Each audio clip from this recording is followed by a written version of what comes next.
Well, hey YouTube, it's Petey Two Finger, and today I built a tayda, is the electronic supply house where most of us are buying our pedal part components from. If you're not buying them from DigiKey or Mouser, if you're doing this on a micro budget like I am. See, I have a degenerative spinal disease, and I have a bulging disc and a herniated disc at L4 and L5. My life is dominated by chronic pain. I can't afford to buy stuff from Mouser and DigiKey. I can barely afford to buy from tayda. Now, the tayda Rangemaster is a $5 PCB to build. It's a treble booster. It's one of the first effects that they ever made. It was a little box that sat on top. It wasn't a pedal. It was a little rectangular box with a 9-volt battery, and it used what's called a germanium transistor. Now, the germanium transistor, you can still get them. They're more expensive. You have to either pay a premium to buy a germanium that has been pre-selected and hand-tested for its HFE or gain and its leakage. Because if you get a proper hand-selected, hand-tested germanium transistor, you're going to get what you're going for. You're going to get what you want. It's going to give you that authentic, ancient fuzz box or a booster tone that you're looking for. In this case, this circuit, see, to explain this to you a little bit better, this bag has germaniums in it here. I've got 4 of them that are low leakage, and then there's a little sachet of paper towel with maybe a half a dozen. Then there's a PCB, which is from General Guitar Gadgets. Thank you to Pink Shimmy Photon. I think he gifted me this. It's labeled Vox Treble Booster, but really this PCB can be used to build the Rangemaster and quite a few other treble boosters and boosters as well, with just slightly different components. Same thing with the tayda Rangemaster. Now, the point of all this is I am building a germanium transistor, so you can calm down. I got there's a black chassis, a 125B, pre-drilled, powder-coated chassis we got from tayda, and the nice black pedal is going to be the germanium Rangemaster. And the difference is not only the transistor, but it's the polarity of the entire circuit. Where we have the more familiar, common, nowadays, Boss 9-volt positive ground standard that all pedals use. When we're talking germanium circuits, they use what's known as a PNP transistor. And that's dynamite. You didn't get my joke? No, I didn't.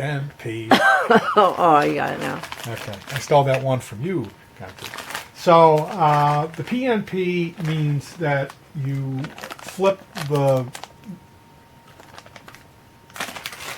She's opening wrappers just off camera, right next to the microphone. This is my wife. This is the woman I married, with her 100-day cough acting up as soon as we start filming. So, and if you know all this, forgive me. The point of this video is to show you how you can get this working, because there's a mistake. tayda lists a 50K trim pot. You need a 100K trim pot here. I was only able to buy us to 8.5 volts with the 50K, and I popped in 100K, and we're biasing. Right now, it's biasing at 7.5 volts, but I can get it. I can get it.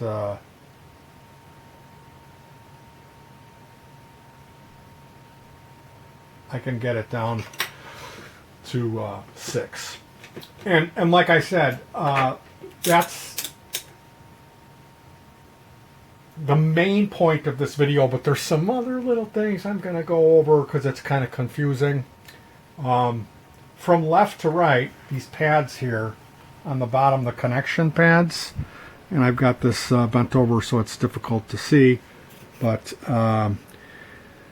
if you're hooking this up for a silicon or NPN, the minus 9 volt pad becomes your 9 volt positive pad, and the ground pad is your ground. If you're hooking this up for PNP, your ground is your ground is your ground, but it's also your positive 9 volt connection. And the minus 9 volt connects to the minus 9 volt terminal. Understand?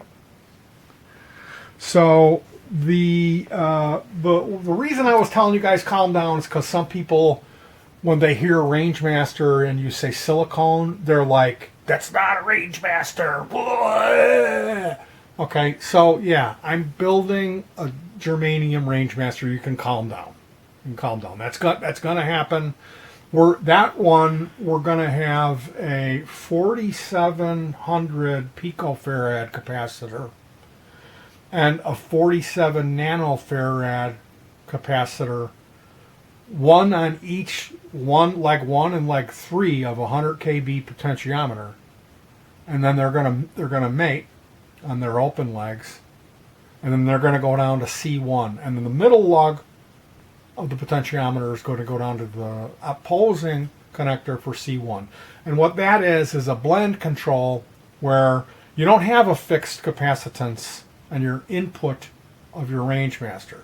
You're going to be able to dial it in, and when you shift the frequency range of the rangemaster into a more full range boost, the volume level of it increases by considerable amount.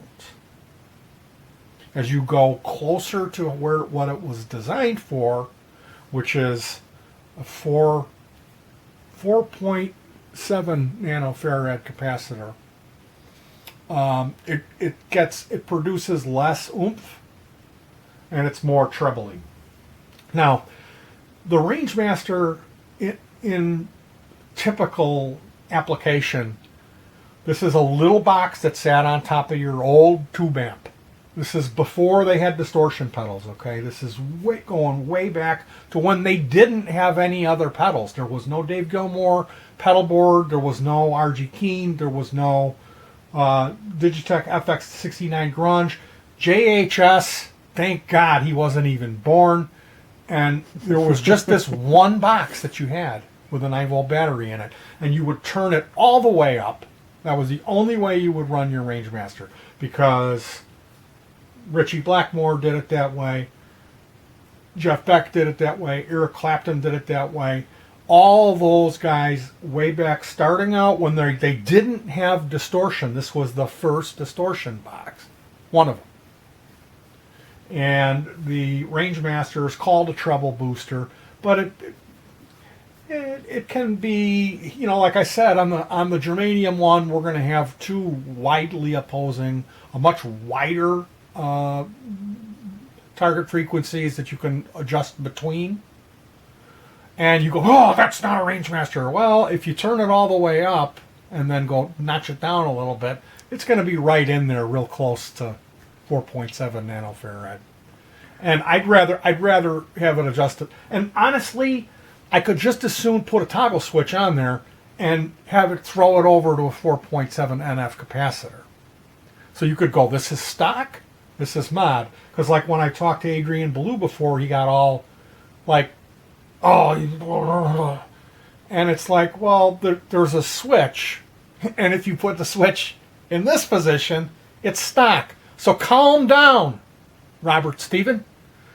Anyway, I hope you're calm now. I hope that no one has thrown any feces at the screen, because when we talk about germanium, it's kind of a touchy subject for people. You have to be a pedal guru. You have to be a pedal Yoda to do germanium, right? Now, getting back to this, the pinout for the NPN, the first pin on the 3904, if you're looking at it with the flat side to you, is E, okay? That's your emitter. And there's a tag, there's a little earmark on the PCB, and that's E. So it's facing the rest of the circuit board. It's not looking out into nothing, the flat side, if you're using an NPN germane silicon transistor. And they list as a 2N222A. They list at 2N3904, and then some other transistors. Now, I went through all my NPN silicon transistors last night, and I have this meter that gives you a pretty ballparkish HFE test. And the one that had the closest to 100 HFE was this 3904, and it was 170. That's why I'm using the 3904. And I would really like, depending on how this behaves, I'd like to get a transistor that is 70, because that's closer to what a real rangemaster is, and see what's the difference. What do I like? Because honestly, I have a JTM 45 right over there, a hand-wired, handmade, authentic, unbelievable tube amp. But I live in a 2-bedroom apartment and I'm not going to use it. I've got tube amps and I've got tube gear here. Okay, but what I play through is this new XMG30, and what I like is clean boosts or slightly dirty boosts. And I'm guessing I might just run this rangemaster in front of it. I might run it in front here or in the effects loop with my other boost pedals. So that's what I'm doing with it. The other thing I wanted to talk about is this switch here. So this is a DP-DT, so it's got 6 connectors, and it has, the center is off. They sell these in 2 varieties, center on and center off. So it's on, off, on, or on, on. And for this, you need an on, off, on. See, this is, there's a lot to this. And like the amount of reading and where people tried to do this and failed. So that's why I'm making this video. You can go, man, that petey is a dick. He gets all wound up and he's going off on people that are germanium purists. Well, a lot went into me bringing this information to you. A lot of reading when I should have been making time with my best cat over here. But I had to read all this and learn it. And that's why I thought it would make for an entertaining video. So what we have here is a 5 NF on the one end, another 5 nanofarad in the middle, and then a 10 nanofarad on the end. And that'll give you, in the middle position, a 5 nanofarad, which is really close to the stock. If you go up, it'll give you 10 nanofarad, and it'll open up the treble booster and give you a little bit more upper mid. All the way down, it's going to give you 15 nanofarad, which is 3 times the capacitance of the original switch. Now, is this ideal for my setup? I don't know. I very well may take this switch out and raise the value of these capacitors, depending on what I like. Is it making it too tinny sounding? Do I want more of a full range boost? Do I need more gain out of this thing? See, I don't think I will. When you start really gaining up and pushing this digital device, you may run into an unpleasant sounding distortion. But if you're just bumping it up, boy, it opens up these digital models. And by bumping it up, I mean just goosing the signal between 3 and 6 dBs. It really, and the tone shaping option of this running through the distortion modeling, it may be helpful to get a little bit better overall of the deal, better than running a bunch of extra low frequencies into it. So that's what I'm going to be using the Rangemaster for. There was a guy who came in on the new XMG30 forum who owns one of these devices, and he said people have offered him $2,000 for his original Rangemaster, and that's a good price. That's what they go for. The clones sell for $350 to $500. The well-made clones that look like a Rangemaster. The pedal Rangemasters that people build, you can get them for $150. So I'm not living in any kind of dream world, but I had one more point with these capacitors. Well, it's the besides switching the polarity of your voltage, you have to switch the polarity of the electrolytic capacitors in the circuit. If you're going from PNP germanium transistor to silicon transistor, and that's what I did here. And what I would recommend if you're going to build a tayda rangemaster, you get a 2N3904 transistor. That's what I used in here. You could get a 2N222A and see if that's a little bit lower HFE, or if you like the sound of that better. They have the tin hat ones that are metal. They cost a little more, they look a little more vintage. What I did on this build, I socketed everything except for R1, which is a 470K resistor. And that gave me the ability, like you can just take a strip of 4 sockets and break them off and run those right down the middle from R2, R3, C1, and C2 on one side, break off another 4 strip, plop it right in, because they're all right in a row there and they line up. You'll have to break off individuals for the electrolytics because they don't give you enough room for a stock set of 2 sockets to fit. But that way, if I decide, oh, I'm going to go all the way, I'm going to make a charge pump, which is a little circuit with a LT1054 integrated circuit chip, which reverses the voltage.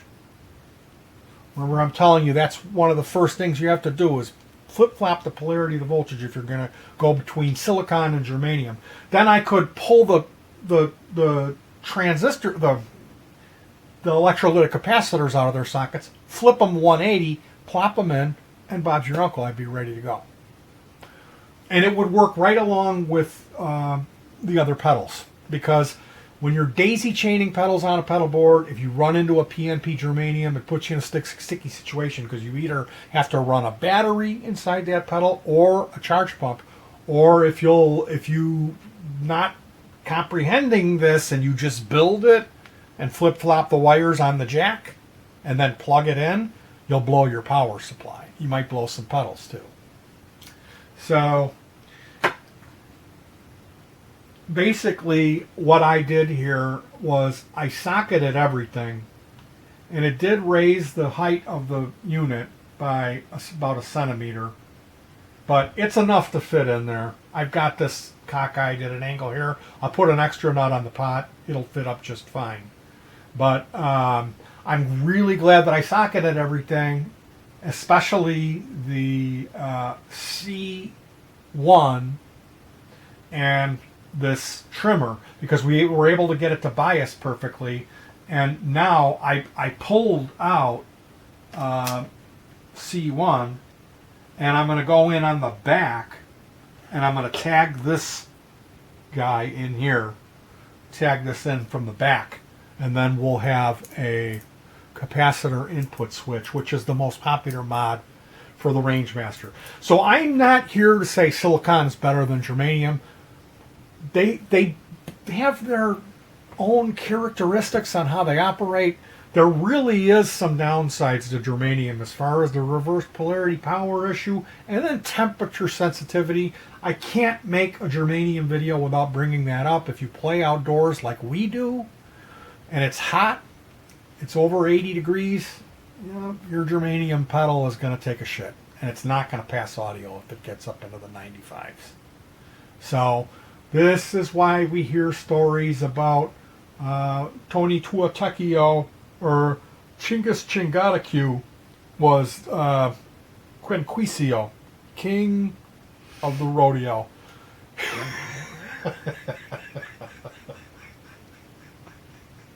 Stevie Ray Vaughan's guitar tech, I forgot his name, used to supposedly, they had multiple germanium boosts and they would put them in a cooler with the beer, with the ice. And he would run out there with a cold, Stevie Ray would go like, no, that ain't good, man, and shake his head and some sweat would land on him, and then that was his cue to come running out with a cold germanium boost. And he would like plug that in real quick. No one would notice, and then he would run away with the hot germanium box and put that in the cooler beer. So it's just like I said, I have to bring up. There's all sorts of reasons why I don't like germanium. Number one is cost. Number two is I've been I've been screwed before buying them. When you buy a bulk load of germaniums, and it's like $40, and then you go through them, and they're all at the bottom of where they're supposed to be. Like, oh, these are between 70 and 130, and they're all like 63. You know, or they're just unbelievable leakers. And I have a test rig that I built. I've got a video on testing germanium leakage. It's a pain in the ass. It's time consuming, and there isn't enough of a thing with the tone for me in a band mix to say germanium's worth it. Because I found some silicon circuits that sound just like the old germaniums. You can find them. I have an ancient fuzz box. It's a Maestro FZ1A. And everybody that sees that thing goes, oh, germanium. And they listen to it and they go, oh, it's silicon. It sounds like a farty trumpet, you know. It sounds like what you would think a germanium fuzz box is. And if you're looking for that, go to Tagboard Effects Forum and look for the Fjord, Fjord, Fjord Effects Mjolnir. Mjolnir. It might be Ler. The Mjolnir. That's Thor's hammer. That's a fuzz that uses a 2N222A transistor. It's a commonly available silicon transistor. A pair of pink 5mm LEDs. That fuzz is the most germanium-like device that's actually silicon that I've ever run into. But the same could be said for a fuzz factory. It's just the fuzz factory's much more challenging to dial in. And I've never played a silicon fuzz factory. I've only played germanium fuzz factories. So I guess that makes that a moot point. Anyway, you guys, thank you for joining me on this one. We're going to be putting this into another pedal that has a unbypassable a buffer in it. So I just realized that might screw this whole pooch here. That might screw this whole pooch because there's something about the circuit where it wants to see the resistance on the front end of your guitar. But maybe with silicon, that all goes out the window. Well, this is just going to be a learning experience for me. What I would recommend, and I'm going to be making more videos on this topic, and again, forgive me for it being long, but the rangemaster it's like going after Bigfoot or the Loch Ness Monster, and I'm coming back with fucking proof here, is what I'm doing. And I should be saving you guys a lot of time of reading in forums is just watching me yak in this video if you're taking notes. But what I would recommend and what I'm going to be doing is building, like we're going to have the silicon one. I got another board to build another silicon or germanium. I haven't made up my mind. Then there's the full-on germanium one I'm going to build. And then we're also going to be building the Catlin bred Naga Viper. This is a modified Rangemaster, a modernized Rangemaster. It's again a 2N222. Is that my favorite transistor? Why, yes, it is. It's a 3-knob affair, volume, gain, and tone. And it's a $175 boutique pedal. That's a real small little board with a single transistor with a handful of components that anybody can build. And out of all this stuff, like I really don't know what's gonna be the one, if any of it. This may cause unpleasant distortion on my Nuex, and I might be like, well, I went down that rabbit hole and I learned, and I brought this video, this information to you guys. So, wish me luck. I'll be back with more of this stuff. I really hate to make videos about something like this. I really hate to do it because I know how people get so attached to legend and myth. And I know how little I know about it. So you can take everything that I said in this video and just throw it out the window because I'm not a pro, I'm not a tech, I'm not an expert. I'm just Petey, and I just do the best that I can with what I have. And I'm not sitting up here at the top of the mountain going, oh, I've mastered germanium. That's not it at all. Okay, that's not it at all. I just love writing music, and it's basic, unbelievably simple music. Because I am not a talented musician. I'm just a goof. All right, you guys. I'll talk to you next time. Hug your pets and peace.